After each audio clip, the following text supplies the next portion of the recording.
Hello Harshita, कैसी हैं आप? मैम बिल्कुल ठीक हूँ। आप? तो आज हमने हिंदी पत्रकारिता दिवस मनाया है ना। जी। तो इस बहाने हमने उदंत मार्टन के बारे में जाना थोड़ा सा, और पुराना जो पूरी यात्रा थी, हमारे साथ बहुत अच्छे अच्छे मेहमान जुड़े थे। प्रयाग पांडे जी, जिन्हें हमने सम्मानित किया, तो उन्होंने भी बहुत अच्छी अच्छी बातें बताई। उसके अलावा लखनऊ यूनिवर्सिटी से जो हमारे साथ जुड़े थे प्रोफेसर यहाँ पे आए थे, उनकी बातें तो बहुत कमाल की थी। आपको कैसा लगा? मुझे तो उनका लेक्चर बहुत ही अच्छा लगा, स्पेशली जब उन्होंने मीडिया कन्वर्जेंस पे बताया और पहले के दौर पे बताया कि कैसे टेलीविजन सब लोग मिलकर दिखा करते थे। यही सारी चीजें मैंने मम्मी से भी सुनी थी अपनी। उन्होंने मुझे बताया था कि जब उनका टीवी आया था तो उन्होंने टीवी के लिए एक स्पेशल शोकेस ले रखा था और वो हर दिन उसकी सफाई करते थे। पहले जब उनका टीवी नहीं था तो वो पड़ोसियों के घर पे जाके टीवी देखते थे। फिर जब उनका अपना टीवी आया तो उसकी रोज सफाई होती थी और वो हर वक्त नहीं यूज किया जाता था। स्पेशल ओकेजन्स पे या तो गेस्ट के लिए दिखाया जाता था या जब कोई मूवी आती थी और सब लोग मिलकर देखा करते थे। और वो जो सर ने बताया कि कैसे टेक्नोलॉजी ने, जब टेक्नोलॉजी आई हमने उसको बहुत अप्रिशिएट किया, हर जगह इम्प्लीमेंट किया, ये सोच के कि ये तो डेवलपमेंट है, पर कहीं ना कहीं उसके डिसएडवांटेजेस, उसके लिमिटेशंस हमने अनदेखे कर दिए। बिल्कुल बिल्कुल। तो हर्षिता, आप बोले ही जा रही हैं और हमारे श्रोता सुन रहे होंगे कि आप लोगों ने खुद एंजॉय किया, लेक्चर सुना, लेकिन हम तक कुछ नहीं पहुंचाया। तो क्यों ना हम लोग सीधे उन गेस्ट से हमारे श्रोताओं को मिलाते हैं। तो हमारे साथ दोस्तों मौजूद हैं प्रोफेसर गोविंद जी पांडे, जो कि बाबा साहेब डॉक्टर भीमराव अम्बेडकर यूनिवर्सिटी लखनऊ में पत्रकारिता और जनसंचार विभाग के विभागाध्यक्ष हैं। और भी बहुत लंबा परिचय आपका है सर। बहुत बहुत स्वागत है हमारे स्टूडियो में आपका। थैंक यू जी, हमारे तमाम सुनने वालों की तरफ से आपका स्वागत है। और नमस्कार दोस्तों, मैं हूं सुनीता भास्कर और आप सुन रहे हैं उत्तराखंड मुक्त विश्वविद्यालय का सामुदायिक रेडियो हेलो हल्द्वानी। और मेरे साथ हैं रिसर्च स्कॉलर हर्षिता। बातचीत शुरू करते हैं। हम लोग सवाल दागते हैं, बहुत सारे सवाल दिमाग में है। तो सर, सबसे पहले शुरुआत करते हैं। बस आज दिवस पत्रकारिता दिवस का है, हिंदी पत्रकारिता का। तो क्यों ना थोड़ी सी बातें, हिंदी पत्रकारिता के कौन कौन से स्तंभ रहे हैं, कैसे इसको खड़ा किया उस दौर में जब अंग्रेजी का दबदबा था। देखिए, हिंदी पत्रकारिता की जो शुरुआत हुई उसका श्रेय तो पंडित जुगल किशोर शुक्ल जी को दिया जाता है। 1826 में उन्होंने उदंत मार्तंड के द्वारा हिंदी पत्रकारिता का सूर्य एक तरह से उगने लगा।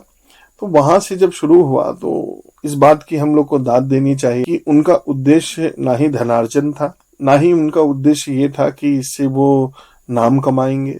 उनका उद्देश्य हिंदी भाषा को ऐसी जगह पर पहुंचाना था जहां हिंदी लोग कम बोलते हैं या नहीं जानते हैं। इसीलिए उन्होंने एक ऐसी जगह चुनी जहां पे बांग्ला भाषा बोली जाती थी। तो सर्वप्रथम हिंदी जो पत्रकारिता थी वो हिंदी भाषा के लिए एक मजबूत स्तंभ के रूप में खड़ी हुई। वो साप्ताहिक पत्र था और साप्ताहिक पत्र के बाद हिंदी भाषा का ही पहला जो डेली अखबार जिसे कहते हैं हर दिन निकलने वाला समाचार सुधा वर्षण के रूप में था। तो समाचार सुधा वर्षण भी निकला। उस समय समाचार सुधा वर्षण निकला। धीरे धीरे पत्रकारिता के क्षेत्र में बदलाव आते गए। बहुत सारे नाम हैं हिंदी पत्रकारिता के जो स्तंभ हैं और सभी के बारे में बात कर पाना इस परिचर्चा में आसान नहीं होगा। लेकिन महावीर प्रसाद द्विवेदी हैं, भारतेंदु हरिश्चंद्र हैं, पंडित मदन मोहन मालवीय हैं, इसके अलावा गणेश शंकर विद्यार्थी हैं, बाबू विष्णुराव पराड़कर हैं, शिव प्रसाद गुप्त हैं। तो ये सारे नाम हैं जिन्होंने बड़े सारे, अब ये नई पीढ़ी आ गई, उन लोगों ने इसको आगे बढ़ाया। पर इसमें एक मैं आपको सिर्फ उदाहरण देना चाहता हूँ कि पत्रकारिता क्या थी। एक बार गणेश शंकर विद्यार्थी जी कानपुर स्टेशन पे भाषण दे रहे थे और पंडित दशरथ प्रसाद द्विवेदी वो दरोगा की नौकरी के लिए जा रहे थे और उनको फिजिकल देना था। एकाएक उन्होंने भीड़ देखी स्टेशन पे तो वो उतर गए और गणेश शंकर विद्यार्थी का भाषण सुनने लगे। गणेश शंकर विद्यार्थी के भाषण सुनने के बाद उन्होंने अपनी दरोगा की नौकरी को त्याग दिया और कहा कि अब मैं पत्रकारिता के क्षेत्र में चला जाऊंगा। फिर उन्होंने गोरखपुर से स्वदेश नाम के अखबार को निकाला और स्वदेश जिस समय अंग्रेजी सत्ता थी उसके खिलाफ लड़ा। एक बार तो अंग्रेजों ने स्वदेश नाम को लेकर ही जो है आपत्ति उठाई। तो उन्होंने क्या किया कि जितने वेंडर्स थे जो स्वदेश लेके जाते थे, स्वदेश बोलना गुनाह हो गया था, तो उन्होंने अपने हॉकर्स को कहा कि तुम ये मत कहो कि अखबार लो अखबार लो, तुम ये कहो कि स्वदेश लो स्वदेश लो। तो जाहिर सी बात है कि उन्होंने किस तरह से स्वदेश को जो है मुझे लगता है लोगों तक पहुंचाया। बात है, वाकई। तो कितना जबरदस्त था, कितना प्रेम था, कितना देश के साथ मर मिटने के लिए लोग तैयार खड़े थे कि अपनी अच्छी जिंदगी, जो कहते हैं ना कि आज दरोगा की नौकरी मिल जाए तो लोग काम कर लेंगे, उस समय छोड़ देना बड़ी बात थी। बिल्कुल बिल्कुल।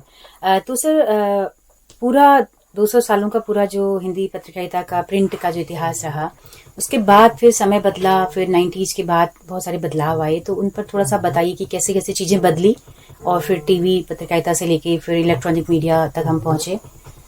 देखिए, हिंदी पत्रकारिता में जो बदलाव आया, हिंदी पत्रकारिता शुरू में अखबारों तक ही सीमित था, लेकिन टेलीविजन आया हमारे यहाँ भारत में। अगर हम देखें तो पत्रकारिता, हिंदी पत्रकारिता या पत्रकारिता भारत में बहुत पहले से 1780 में जेम्स ऑगस्टस हिकी के आने से हो चुका था। लेकिन फिर उसके बाद टेलीविजन हमारे यहाँ 1959 में टेलीविजन आ जाता है, 65 से ब्रॉडकास्ट शुरू हो जाता है। कलर टेलीविजन हमारे यहाँ 1982 में आ जाता है। इसी तरह से रेडियो है, रेडियो भी एक तरह से काफी गंभीर माध्यम के रूप में प्रस्तुत था।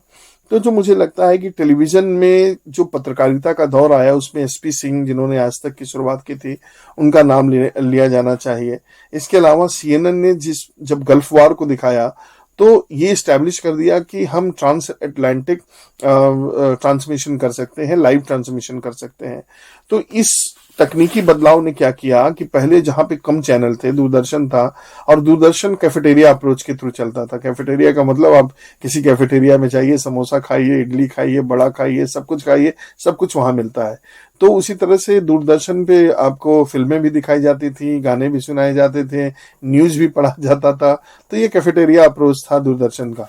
लेकिन फिर उसके बाद एक्सक्लूसिव आ गया कि आज हमारे पास एक्सक्लूसिव दुकानें हैं। मैं दुकान है इसलिए शब्द इस्तेमाल कर रहा हूं कि अब वो इस दौर में दुकानों की तरह ही व्यवहार कर रही हैं। कंज्यूमर उनके लिए हम उपभोक्ता हो चुके हैं, कंज्यूमर हो चुके हैं। तो जाहिर सी बात है कि वो बिजनेस मॉडल मुझे लगता है पत्रकारिता पे हावी हो चुका और उनके है। मालिक साबुन भी बेच रहे हैं, तेल भी, हाँ, सीमेंट भी बेच रहे हैं, सब कुछ बेच रहे हैं। और वो सिर्फ वही नहीं बेच रहे हैं, जो लोग हमारे न्यूज मेकर हैं या फिर हमारे आइडल हैं, वो भी उसको आके वही बेचते हैं। अब ये अमिताभ बच्चन आपको सवेरे तेल बेचने से लेके दवाइयां बेचने तक हर तरह का काम करते हुए दिख जाएंगे। हमें लगता है कि जब अमिताभ बच्चन तेल लगा सकते हैं तो मैं भी लगा सकता हूँ। बिल्कुल। तो सर डिजिटल मीडिया का दौर कहाँ से शुरू होता है फिर?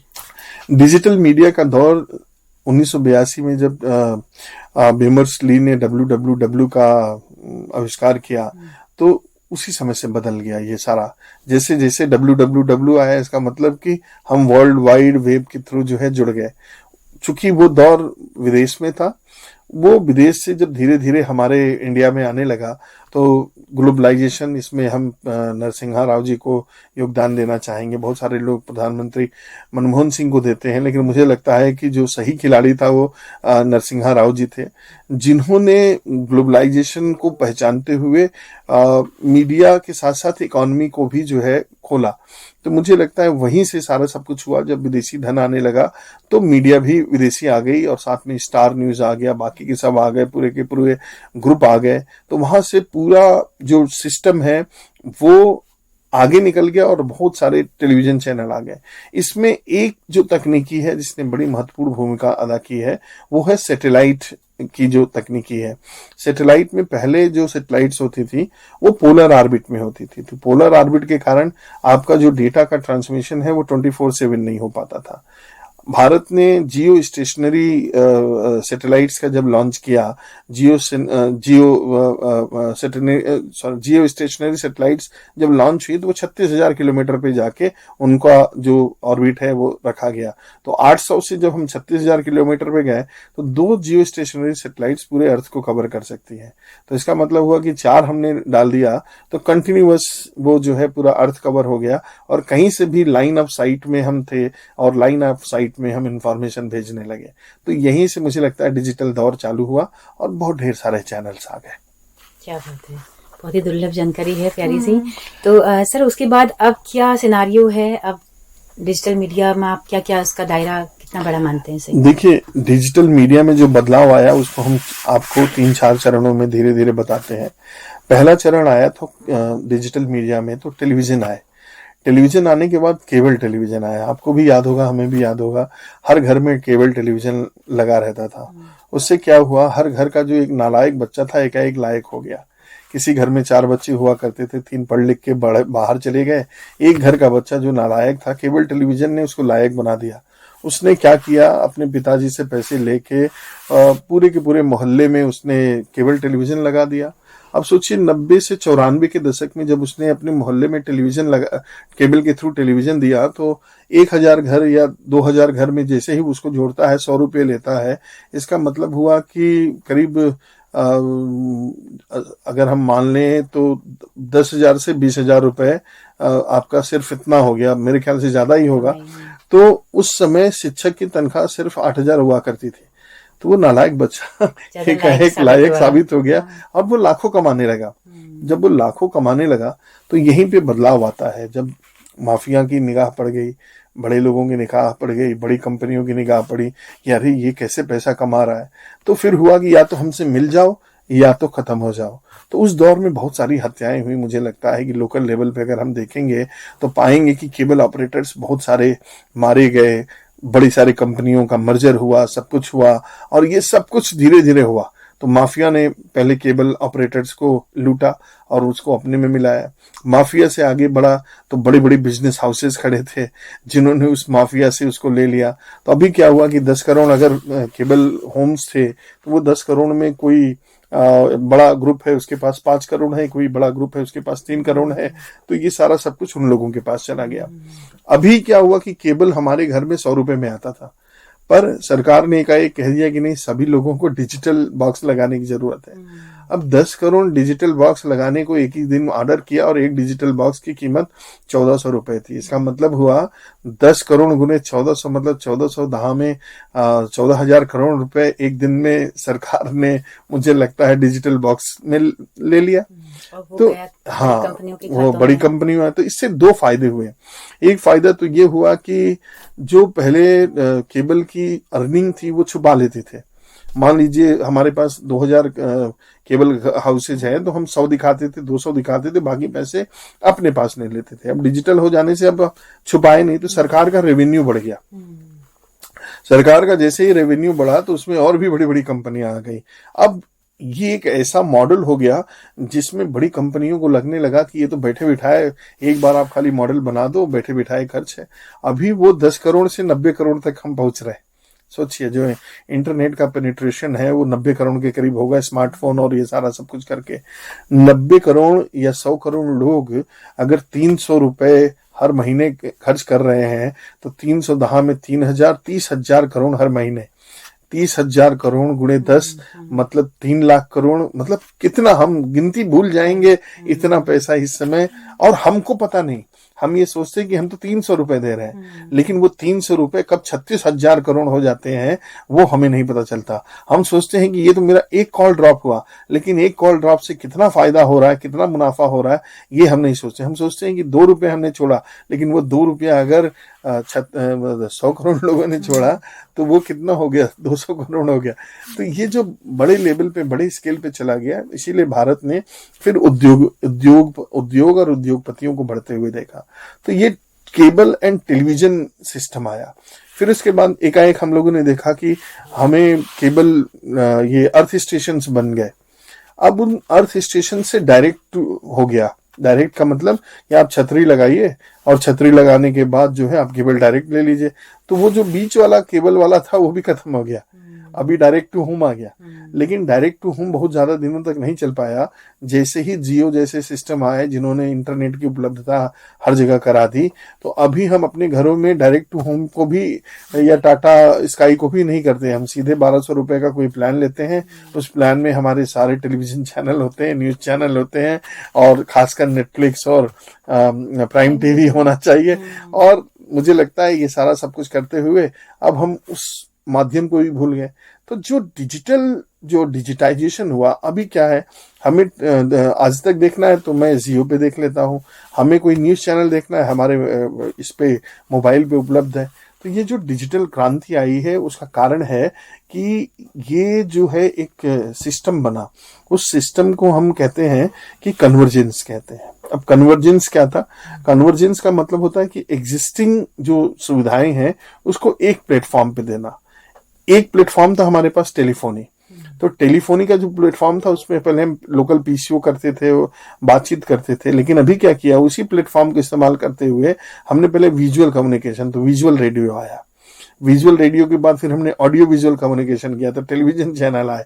अभी सैटेलाइट रेडियो आ गया। अभी अर्थ स्टेशन के कारण अभी हम जो है ये इन वेब कहते हैं टीवी और इंटरनेट रेडियो, इन सब का कॉन्सेप्ट हमारे पास चला आया है। तो अभी हमें कुछ करने की जरूरत नहीं है। कुछ ऐसे ऐप्स आ गए हैं कि आप अपने मोबाइल पे पूरी दुनिया के चैनल देख लीजिए।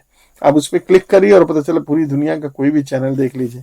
तो इसका मतलब हुआ कि आपको अभी जो है सिर्फ इंटरनेट की जरूरत है, बाकी कोई ऑप्शन नहीं लेना है। इंटरनेट आपके पास है, आप पूरी दुनिया से जुड़े हैं। इसका मतलब हुआ कि internet is power, and if you are not having internet you are less power, you have less power. तो इसके अगले चरण पे अगर हम जाएं तो फिर अभी अब चीजें एआई आ गया है, और कैसे अब एक क्या खतरा है पत्रकारिता की इंडस्ट्री को, फिल्म इंडस्ट्री को, जैसे कि कलाकार लोग कई जगह प्रदर्शन भी कर रहे हैं, और मतलब कलाकारों की क्या अहमियत रह गई है, या पत्रकारों की, या कैसा होगा आने वाले 10 सालों में सिनारियो सर मीडिया इंडस्ट्री का? प्रश्न आपका बहुत ही मुझे लगता है कि समझहीन है। उसका कारण है कि एआई को हम लोग समझ नहीं पाए। हमने सोचा ये तकनीकी सामान्य तकनीकी की तरह है, जैसे बाकी की तकनीकी के साथ हम खेलते हैं उसी तरह से इसके साथ खेलेंगे। लेकिन ये तकनीकी अपने आप में अन्य तकनीकी से बहुत ही अलग है। उसका कारण है कि पहले की किसी भी तकनीकी में अपने आप को बदलने का ऑप्शन नहीं था। अभी क्या है, हमने जैसे भी कुछ फिल्मों की चर्चा की थी, एक फिल्म सबसर्वियंस आई है। उस फिल्म में हमने देखा कि हम एक एआई होममेड एआई जो है होम असिस्टेंस लेके आते हैं, जो आपके घर में खाना बनाना, सब कुछ करना जनरली हम घरों में इस्तेमाल कर रहे हैं। अभी एआई का इस्तेमाल है, आप देखिए तो एलेक्सा आपके पास है और बाकी की सारी चीजें आपके पास है। एआई बेस्ड आपके पास एयर कंडीशन आ गए हैं, आपके जो एयर फ्रायर्स हैं वो एआई बेस्ड हैं। घर में एआई तो है ही, लेकिन जब ये ह्यूमन के रूप में, जिसे हम ह्यूमनॉइड्स कहते हैं, जब ह्यूमनॉइड्स के रूप में ये हमारे सामने आ गए, तो इनके साथ क्या हुआ, इनका ब्रेन जो है हमारे ब्रेन जितना ही है, और साथ ही साथ इनके ब्रेन में एक और जो सबसे बड़ी बात है कि खुद का एल्गोरिथम डेवलप कर लेना। अब अगर इन्होंने खुद का एल्गोरिथम डेवलप कर लिया तो इनका जो कनेक्शन है इनके ऑपरेटर से भी जो छूट जाएगा, और इनके पास बुद्धि है, उस बुद्धि से ये और बुद्धि पैदा कर लेंगे। तो जब और बुद्धि पैदा कर लेंगे तो इसका मतलब हुआ कि वो हमारे हाथ से निकल जाएगा। और हमने बहुत सारी फिल्मों में देखा है जिसमें हम आयरन मैन मतलब आर्मी से लड़ रहे हैं, कहीं हम ह्यूमनॉइड्स से लड़ रहे हैं, तो वो सब फिल्में थी, लेकिन वो हकीकत में जल्दी बदल जाएंगी। इसका जो सबसे बड़ा वो होगा, कुछ लोगों को अभी चेत जाने की जरूरत है, क्योंकि उनकी नौकरी जल्दी चली जाएगी। एक तो है, अभी टाटा ने भी प्रयोग किया है, मुझे लगता है बेंगलुरु या कोलकाता में उन्होंने अपने ड्राइवरलेस कार को परखा है इंडियन कंडीशन में। इसके पहले टेस्ला थी। तो ड्राइवरलेस कार का मतलब ये हुआ कि ड्राइवर की जरूरत खत्म। इसका मतलब हुआ कि मुझे ड्राइविंग आनी या नहीं आनी, इससे कोई फर्क नहीं पड़ता। तो सबसे पहली नौकरी तो ड्राइवर की चली जाएगी। फिर इसके बाद क्या हुआ, एआई ड्राइवर क्या गलतियां भी करेगा? देखिए, इंसान भी गलतियां करता है, तो एआई ड्राइवर भी गलतियां कर सकता है। मान लीजिए इंटरनेट बंद हो गया तो वो कहाँ ले जाएगा पता नहीं चलेगा, लेकिन उसमें हो सकता है कि ऐसे भी मोड हो जिसमें आप ऑटो कंट्रोल कर सकते हैं, सब कुछ कर सकते हैं। जैसे आप एरोप्लेन पे चलते हैं, क्या आपको कभी पता होता है कि वो तो पायलट चलाता नहीं? आप तो हमेशा ये सोचती हैं कि पायलट चला रहा है, लेकिन वो तो auto pilot, everything is auto pilot. उस देयर इज नथिंग लाइक कि वो वहां पे बैठे हुए इंस्ट्रक्शंस खाली फॉलो कर रहे हैं और बाकी की सारी चीजें तो मशीन कर रही हैं। तो वही मशीन जब खुद से उड़ने लगेगी तो जाहिर सी बात है कि हमारे लिए दिक्कत आएगी। तो उस फिल्म में, चूंकि ये फिल्म थी, ये सोच के हमको नहीं रह जाना चाहिए कि एक महिला की जगह लेने की कोशिश कर रही थी वो एआई, और फिर उस जगह लेने के लिए वो हत्या भी कर देती है। अभी देखिए क्या है कि अगर आप हत्या करते हैं तो आपके ऊपर कानून की धारा है, लेकिन अगर एआई हत्या करती है तो इसी तरीके से है, जब वो पुरुष के साथ संबंध बना रही है तो उसका कौन सा बाइगेमी का ऑफेंस ही नहीं है, कुछ भी नहीं है, तो वो कहाँ पे उसको किस धारा के तहत हम पनिश करेंगे? ज्यादा से ज्यादा उसकी बैटरी निकाल देंगे या उसको डॉर्मेंट कंडीशन में भेज देंगे? तो ये सारी बातें हमको बनानी पड़ेंगी, देखनी पड़ेंगी, हमें नियम में बहुत सारे बदलाव करने पड़ेंगे। नहीं तो ये आई आने वाले समय में, जो मुझे लगता है, अभी देखिए फिल्म इंडस्ट्री में बहुत इफेक्ट पड़ रहा है। अभी तक लोग कह रहे थे कि एआई क्रिएटिव फील्ड में क्या कर लेंगे।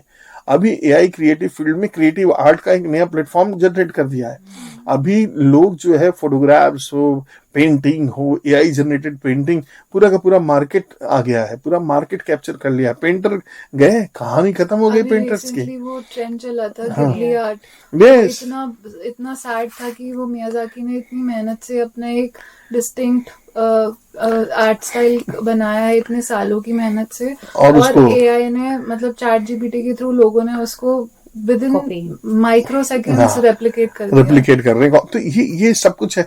कॉपीराइट का इश्यू आ जाएगा, जो बात इसने की है वो कॉपीराइट भी आती है। मतलब हमारी जो क्रिएटिविटी है, हम पहले सोचते थे वहां नहीं घुस पाएगा, लेकिन वहां भी घुस गया है। इवन तो एक्टर्स का भी हो रहा है। हॉलीवुड में अभी इतने टाइम तक प्रोटेस्ट रहे थे कि एक्टर्स और राइटर्स के राइट्स प्रोटेक्टेड होने चाहिए। एक्टर्स का फेस वो लोग यूज करके वो लोग उसको अभी आप देखते हैं ना कि शाहरुख खान, जवानी वाले शाहरुख खान सब लोग देखना चाहते हैं, तो जवानी वाले शाहरुख खान दिखा देंगे। अभी रजनीकांत की इतनी फैन फॉलोइंग है, सामने से देखेंगे तो लगेगा अरे ये क्या है, 70 साल के हैं, लेकिन वो उसको 30 साल का बना देंगे। तो पहले क्या होता था कि पहले मेकअप होता था, लेकिन अब मेकअप की जरूरत नहीं है। इस तरह की तकनीकी आ गई, हम आपकी बॉडी के सारे हिस्सों को लेके एक नया पूरा डॉट्स लेके पूरा क्रिएट कर देंगे, और वो शाहरुख खान होगा। अभी आजकल अंजना ओम कश्यप की डबल आती है, अंजना ओम कश्यप न्यूज पढ़ने के लिए। अभी तो अंजना जी को नहीं पता चल रहा है, लेकिन जिस दिन अंजना को रिप्लेस कर देगी उस दिन अंजना को समझ में आएगा कि ये अंजना ओम कश्यप का डबल कितना खतरनाक है। तो ये देखने की जरूरत है। एजुकेशन सेक्टर में भी सर अभी न्यूज़पेपर में 2 बार हम उस दिन डिस्कस नहीं कर रहे थे हम की एआई मैम, एआई मैडम आ गई, हाँ पढ़ा रही है। और एजुकेशन क्यों, अभी जो जितने टीचर्स थे, फ्रेंच है, ये फ्रेंच सिखाने, जर्मन सिखाने, अभी टीचर्स आ गए। हिंदी सीखना है, अब एआई टीचर आ गया। अंग्रेजी सीखना है, एआई टीचर आ गया। फ्रेंच सीखना है, फ्रेंच टीचर आ गया।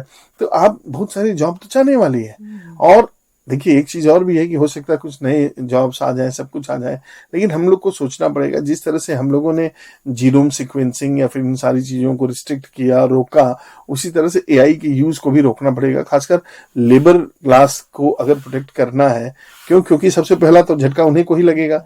अभी अडानी अंबानी ने जितनी भी, मान लीजिए रेलवे स्टेशन है, एयरपोर्ट स्टेशन है, जहां 10 मजदूर पहले काम करते थे, वहां एक मशीन काम करने लगी है। तो 10 लोगों की नौकरी गई, एक ही आदमी चलाएगा। अभी एक चलाने वाला है, कल को वो चलाने वाला भी नहीं रहेगा। तो इस तरह से नौकरियां जाएंगी। तो हमें ये देखने की जरूरत है कि इसका इस्तेमाल हम कहाँ पे करें। जहां मनुष्य को हानि पहुंच रही है, रोजगार को हानि पहुंच रही है, वहां पे हमें इसको नहीं करना चाहिए। लेकिन हम जितना भी कहें, मनुष्य का नेचर है, लालच है, तो वो रोकेगा नहीं। वो कहीं ना कहीं अपने लालच को मुझे लगता है उसका लालच हमारे लिए बहुत घातक हो जाएगा। बिल्कुल। तो सर मीडिया इंडस्ट्री में उसका असर फिर एक तो यही कि नई एंकर खड़ी कर रहे हैं आपने, है ना, और किस किस रूप में दिख सकता है? स्क्रिप्ट राइटिंग है, वॉइस ओवर है। मुझे लगता है कि मीडिया इंडस्ट्री में अभी जो मैं देख पा रहा हूँ कि एक तो सीन कंस्ट्रक्ट करने में है। जैसे पहले होता था कि हम स्टोरी बोर्ड बना रहे हैं, स्टोरी बोर्ड बनाने के लिए हम ड्राइंग करते थे। अभी हम अपना पूरा का पूरा बता दें कि हमको ये चाहिए, ये चाहिए, ये चाहिए, वो डिस्क्रिप्शन दे दें। जितना अच्छा आप डिस्क्रिप्शन देंगे उतना अच्छा सीन आपको वो कर देगा। तो सीन क्रिएशन में इनका इस्तेमाल होने लगेगा। अभी मुझे एक फिल्म बनानी थी पानी के ऊपर, तो मैंने क्या किया, मैंने चैट से उसे एआई से कहा कि मुझे 1 मिनट की स्क्रिप्ट बना के दो पानी के ऊपर। उसने फट से 1 मिनट की स्क्रिप्ट बना के दे दी पानी के ऊपर। मैंने क्या किया, उसको सिर्फ इंडियन कॉन्टेक्स्ट में उसको जो कैरेक्टर्स के नाम हैं, ये सारी चीजें, ये बदला। अभी आप जो भी कैरेक्टर्स हैं, अगर आप सामान्य चैट जीपीटी इस्तेमाल कर रहे हैं या सामान्य एआई इस्तेमाल कर रहे हैं तो उसमें गलतियों की संभावना है। लेकिन अगर आप कस्टमाइज्ड कर रहे हैं तो कस्टमाइज कर रहे हैं तो उसमें गलतियां और भी कम हो जाएंगी। तो इसका मतलब ये हुआ कि कहीं ना कहीं लेखनी में आपके आ ही जाएगा, प्रिंट लेखन में आ जाएगा, प्रूफ रीडिंग, अभी हम सारे इस्तेमाल करते हैं, जैसे मैं भी करता हूँ। जब मैंने अंग्रेजी अपनी लिख ली तो फिर उसके बाद उससे वो चेक करा लेता हूँ कि अंग्रेजी सही कि नहीं, जो भी सजेशंस हैं वो सारे इनकॉर्पोरेट करके। तो ये तो थोड़ा क्रिएटिव भी हो गया। कई बार होता है कि हम उसको लिख के देते हैं, दूसरी भाषा है तो हम एआई डिक्लेरेशन दे देते हैं कि एआई से हमने ये किया है, लेकिन यहाँ तक तो चलता है। लेकिन एआई से ही पूरा पेपर लिखवाते हैं तो फिर ये हमारे लिए दिक्कत आएगी। इसी तरह से मुझे लगता है भाषा के स्तर पे बहुत सारी दूरियां। अभी मुझे एक ईमेल आया, उस ईमेल में स्पेनिश में कुछ लिखा हुआ था, मुझे समझ में नहीं आया तो मैंने क्या किया, उस स्पेनिश को उठाया, गया गूगल ट्रांसलेट में स्पेनिश को डाला और वहां पे आ गया तो मुझे पता चल गया। मुझे स्पेनिश पढ़ने की जरूरत नहीं, ट्रांसलेट कर दिया, पता चल गया। तो ये सारी चीजें जो है मुझे लगता है कि बदलाव आ रहे हैं। इस बदलाव का परिणाम या दुष्परिणाम क्या होगा अभी हम कह नहीं सकते। एक बदलाव मैं भी ऐड करना चाहूंगी, वो होगा कि बहुत सारी चॉइसेस आ गई हैं और मतलब ऐसा हो गया हमेशा इन्फॉर्मेशन ओवरलोड रहता है। आप 5 मिनट भी अगर आप फोन स्वाइप कर रहे हैं तो ऐसा लगता है आपको खूब पता चल गया, अरे मैंने आज इसके ऊपर भी देख लिया, उसके ऊपर भी देख लिया। मतलब ओवरऑल बहुत ज्यादा इन्फॉर्मेशन आ गई है। इसी से जुड़ा मेरा एक सवाल भी है सर से, क्योंकि हम फिल्म स्टडीज में भी हैं। तो जैसे आजकल मैंने एक इंटरव्यू देखा था कुछ टाइम पहले, उसमें एक कमेडियन थी जो बता रही थी अपने एक राइटर फ्रेंड की इंस्टेंस की वो उनको आजकल ऐसे इंस्ट्रक्शंस दिए जा रहे हैं कि तुम्हें ऐसी स्क्रिप्ट लिखनी है ओटीटी प्लेटफॉर्म्स के लिए जो सेकंड स्क्रीन के साथ समझ आ जाए। मतलब उन्होंने अब जो ओटीटी प्लेटफॉर्म्स है उन्होंने यूजर बिहेवियर इस तरह से समझ लिया है, उनको पता है कि अगर किसी ने नेटफ्लिक्स भी चलाया है या प्राइम वीडियो भी चलाया है या जो भी प्लेटफॉर्म चलाया है उसके साथ वो अपना फोन भी चलाएंगे। तो तुम्हें स्क्रिप्ट ऐसी बनानी है कि उनको बहुत ज्यादा दिमाग भी ना लगाना पड़े कि अरे क्या हो गया कहानी में, और वो अपना फोन भी चला ले और उनको समझ भी आ जाए। तो अब उनको इस तरह से इंस्ट्रक्शंस दिए जा रहे हैं। बेसिकली मतलब आपका अटेंशन स्पैन इतना ज्यादा वीक हो गया है, कम हो गया है। तो उससे रिलेटेड ही मेरा क्वेश्चन है कि आपको क्या लगता है कि फ्यूचर में एआई और ये जितना भी कंटेंट ओवरलोड होता जा रहा है बिकॉज ऑफ एआई, उसका क्या रहेगा फ्यूचर, मतलब इन मीडिया ऑल्सो और बाकी ओटीटी प्लेटफॉर्म्स के फ्यूचर का भी? देखो, जो तुमने भी बातें की उसमें 2-3 बातें हैं। पहला तो ये है कि कंटेंट का ओवरलोड तो है ही, उसमें हमें सिलेक्शन करना पड़ेगा क्या हमें खाना है क्या नहीं खाना है। कंजम्पशन हमारे हाथ में है, तो एक ये है। दूसरी बात ये है कि जो इंस्ट्रक्शन दे रहे हैं वो इंस्ट्रक्शन वास्तव में आने वाले समय में दिखाई देगा। अभी मेरे पास एक प्रोजेक्ट के लिए आया था, इसमें कहा गया कि आप ओटीटी प्लेटफॉर्म के लिए कुछ इस तरह का सोचिए कि 45 एपिसोड हो 2-2 मिनट के। अब 45 एपिसोड 2-2 मिनट के हों, इसका मतलब हो कि 2 मिनट की खाली कहानी चले। तो ये 2 मिनट की कहानी, अभी देखिए ये सारी चीजें कहाँ से आ रही हैं। पहले हम विज्ञापन देखा करते थे तो 1 मिनट के विज्ञापन होते, 1.5 मिनट के थे, फिर 30 सेकंड के हुए, फिर 15 सेकंड के हुए, फिर 12 सेकंड के हुए, अब 6 सेकंड के। तो ये विज्ञापन 6 सेकंड में आप सब बातें कह दो, तो इसका मतलब कितना टफ है। वो 12 सेकंड जो आप 1 मिनट में कह रहे थे वो 6 सेकंड में कहने के लिए कर रहे हैं। तो इसका मतलब ये हुआ कि ये तो आएगा ही आएगा। सीरियल जो हम अभी 1 घंटे का देखा करते थे, आधे घंटे हो गया, 15 मिनट हो गया, 10 मिनट हो गया, 5 मिनट हो गया, अब 2 मिनट भी हो जाएगा। तो ये बदलाव तो आएगा। और हमारा, तुमने सही कहा कि जो स्पैन है हमारा कंसंट्रेशन का वो कम होता जा रहा है। हम मल्टी टास्किंग करना चाहते हैं, लेकिन इन सारे लोगों को जो मल्टीटास्किंग करना चाहते हैं, मैं एक बात बताता हूँ कि जब अर्जुन के समय सभी को चिड़िया की आंख नहीं दिखाई दे रही थी तो अर्जुन ने सिर्फ चिड़िया की आंख देखी और भी बहुत कुछ नहीं देखा। तो इसीलिए कहा गया एक साधे सब सधे, सब साधे सब जाए। तो एक को साधिए तो सब आ जाएगा आपके पास, अगर सबको साथ नहीं लगेंगे तो कुछ भी नहीं साथ पाएंगे। तो ये कहानी तब भी सही थी, अब भी सही होगी। और कोई भी जमाना आ जाए, आप एक्सपर्ट हैं तो आप आगे जाएंगे। अगर आप मल्टीटास्कर बनने की कोशिश कर रहे हैं तो हाँ, मुसीबत आपको आएगी। किसी भी चीज के एक्सपर्ट बन जाइए, क्योंकि अब एक्सपर्ट का जमाना है। बिल्कुल। तो सर काफी बातें हो गई हैं, अब हम लोग समापन की तरफ चलते हैं। चलते चलते आप अकादमिक फील्ड में हैं, तो अकादमिक मतलब पाठ्यक्रम जो है मीडिया का, उसमें क्या क्या तब्दीलियां या एआई के अकॉर्डिंग उसमें क्या क्या नए कोर्सेज जोड़ने चाहिए सर? देखिए, मैं अभी IIIT इलाहाबाद में एक कोर्स निर्माण की कमेटी में था, तो उसमें हम लोगों ने बीटेक मीडिया इन्फॉर्मेटिक्स नाम का कोर्स शुरू किया। तो बीटेक मीडिया इन्फॉर्मेटिक्स जो कोर्स है उसमें हम लोगों ने यही कहा कि हम भारत में मोदी जी का जो कहना है ना कि स्वावलंबन या फिर मेक इन इंडिया, अभी हमें मीडिया के कोर्स में भी अभी जर्नलिज्म था, मास कम्युनिकेशन आया, अब हमें इंफॉर्मेशन टेक्नोलॉजी को भी इंटीग्रेट करना चाहिए। इसके अलावा सोशियोलॉजी को लेकर आना चाहिए, इसके अलावा हमें पॉलिटिकल साइंस को लेकर आना चाहिए, जिससे कि हम सारी चीज़ों को इंटीग्रेट करके सिखा सकें। अभी जो मैं पेपर प्रेजेंट कर रहा हूँ उसका जो मूल है वो एआई और सोशियो इकोनॉमिक इम्प्लीकेशंस की बात मैं कर रहा हूँ। तो अगर हम सोशियो इकोनॉमिक थीरीज को नहीं जानते, पढ़ नहीं पा रहे हैं, तो जाहिर सी बात है कि हम सोशियो इकोनॉमिक इम्प्लीकेशंस की बात नहीं कर पाएंगे। आईटी इसलिए कह रहा हूँ कि जैसे अभी हम ये रिकॉर्ड कर रहे हैं, तो रिकॉर्ड करते समय हम माइक्रोफोन का इस्तेमाल कर रहे हैं, इसके अलावा सॉफ्टवेयर का इस्तेमाल करेंगे, तो कब तक हम दूसरे के बनाए हुए सॉफ्टवेयर का इस्तेमाल करेंगे? हमको अपना सॉफ्टवेयर बनाने की ट्रेनिंग मिलनी चाहिए। इसी तरह से वेबसाइट है, वेबसाइट डेवलपमेंट की ट्रेनिंग मिलनी चाहिए। तो ये सारी चीजें जब हम एकोमोडेट करेंगे तो हम बहुत सारे बच्चों को स्टार्टअप भी शुरू करवा पाएंगे, और साथ ही साथ ट्रेडिशनल एरिया से निकल के हम एक नए इलाके में बच्चों को उड़ने के लिए छोड़ देंगे। अगर नए इलाके में नहीं छोड़ेंगे तो पुराने इलाके में इतनी भीड़ भाड़ हो चुकी है कि वहां पे उड़ना क्या, वहां तो सांसें लेना बहुत मुश्किल काम है। तो मुझे लगता है कि इन सारी चीजों को इंटीग्रेट करना पड़ेगा। तो ये आपने वहां पे शुरू किया, लेकिन जहाँ पत्रकारिता की पढ़ाई की जा रही है वहां भी इन लोगों को इस तरह के कोर्सेज लॉन्च करने चाहिए। एकदम करने चाहिए। जैसे अभी हम लोगों ने किया है BA film theatre and media studies. कभी कोई कल्पना नहीं कर सकता था कि थिएटर और फिल्म एक साथ आएगा।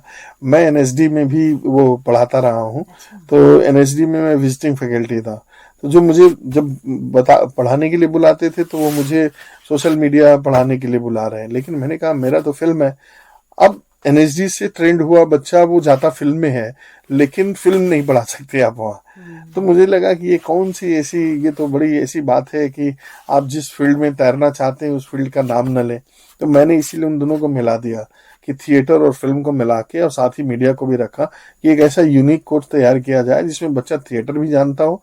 अगर वो थिएटर जानेगा तो हमारी फिल्म की हीरोइन या हीरो अच्छा बनेगा, वो डायलॉग डिलीवर अच्छा करेगा। यथार्थवादी फिल्में आने लगी हैं, रियलिस्टिक सिनेमा जो आ गया है जी, पहले सिनेमा, तो वो ये कि आपका हीरोइज्म और वो एक तरह का जो उसको खत्म करना पड़ेगा, क्योंकि हम जिसके पास होगी वो टिकेगा। तो इसीलिए थिएटर सिखाना जरूरी है, क्योंकि एक्टिंग वहां से आएगी।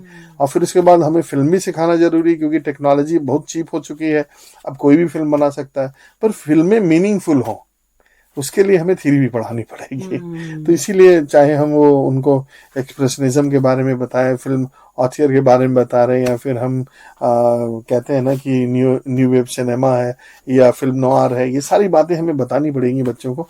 जब हम उनको बताएंगे तब समझ में आएगा। जैसे मैंने फिल्म नोआर का नाम लिया तो फेमे फेटल वहां पे एक कॉन्सेप्ट है। अब ज्यादातर लोग फेमे फेटल के बारे में जानते नहीं है, क्या हुआ, कैसे बदलाव आया। जब इन सारी चीजों को जानेंगे तभी तो आप उसको अप्लाई कर पाएंगे ना, अगर नहीं जानेंगे तो अप्लाई नहीं कर पाएंगे। तो मुझे लगता है कि बहुत सारी चीजों को इसके अंदर समाहित करने की जरूरत है। जी, तो सर काफी स्टूडेंट्स को आप रिसर्च भी करा चुके हैं। चलते चलते मैं चाहूंगी कि थोड़ा सा प्लेजरिज्म पर आप थोड़ा सा बताएं कि जो एआई का जो कंटेंट है वो किस हद तक प्लेजरिज्म के दायरे में आता है, और कहाँ हमें सावधानियां बरतनी चाहिए। क्या हम उसको इस्तेमाल ही ना करें, या फिर उसको एक सहयोगी के तौर पर हम इस्तेमाल करें? नहीं, देखिए, और अपनी भाषा का निर्माण करें। हम ये नहीं कह सकते आप एआई का इस्तेमाल नहीं कर सकते। हम लोग भी एआई का इस्तेमाल करते हैं, लेकिन एआई का इस्तेमाल किन चीजों में करना चाहिए। आपने पूरा एआई से ही लिखने के लिए कह दिया तो वो गलत है, लेकिन अगर आपने लिखा है और एआई से आप कहते हैं कि उसकी स्पेल चेक कर दे तो वो सही है। एआई से आपने लिखने के बाद उसके ढांचागत अगर कोई परेशानी आ रही है उसको देख लिया, ठीक है, लेकिन अपने डिक्लेरेशन में जरूर दीजिए कि ये एआई से हमने स्पेल चेक किया है या फिर स्पेल चेक का कोई भी टूल इस्तेमाल किया है। ये सारी चीजें एक्सेप्टेबल हैं। और प्लेजरिज्म तो हम करते नहीं, हम तो सिमिलैरिटी चेक करते हैं कितने सिमिलर हैं। तो 10% के नीचे हम मान जाते हैं कि हाँ अगर सिमिलैरिटी है तो चल जाता है, लेकिन कोशिश ये रखें कि मिनिमम सिमिलैरिटी हो। पर डिजिटल कहते हैं इस जमाने में जहाँ पे हर चीज डिजिटली उपलब्ध है, सिमिलैरिटी का कंटेंट का सिमिलर होना भी कोई बड़ी बात नहीं है। तो मुझे अब ये लगता है कि उस सिमिलैरिटी को हम 15% तक भी ले जाएं तो कोई दिक्कत नहीं है। लेकिन अभी तक जो है वो मान्य है, वो 10% के नीचे है कि आप अगर लिख रहे हैं, थ्योरी लिख रहे हैं, थीसिस लिख रहे हैं, 10% के नीचे रखिए तो वो आपकी किताब के रूप में भी छप जाएगी, नहीं तो आपका कोई पब्लिशर लेगा नहीं। और दूसरी बात है कि फिर ये आपके ऊपर आरोप लग जाएगा कि आपने कहीं से कॉपी पेस्ट किया है। बिल्कुल बिल्कुल। तो बहुत ही सुंदर, बहुत ही जानकारी परक इस वार्ता के बाद हम इजाजत लेते हैं, है ना। सर बहुत बहुत शुक्रिया आपका, इतना कीमती वक्त आपने दिया और हमारे श्रोताओं के लिए आप आते रहिएगा यहाँ पे। बहुत बहुत धन्यवाद आप लोगों का, इतनी अच्छी बातें हुई जी। और बहुत ही अच्छा लगा आप लोगों से बात बहुत करके। मजा आया ना आज। जी मैम, दोनों सेशंस वहाँ पे सेमिनार भी और यहाँ रेडियो टॉक भी बहुत ही बिल्कुल। अच्छी रही। चलिए, तो अच्छी ऐसे बात। टीचर्स अगर हों तो दिशा बदल जाएगी मीडिया जी, बिल्कुल। संस्थानों की भी, और है ना, इतना सेंसिटिव भी और तमाम इश्यूज पे। तो दोस्तों, आप सब हम सभी को दीजिए इजाजत और अपना फीडबैक जरूर दीजिएगा। नमस्कार।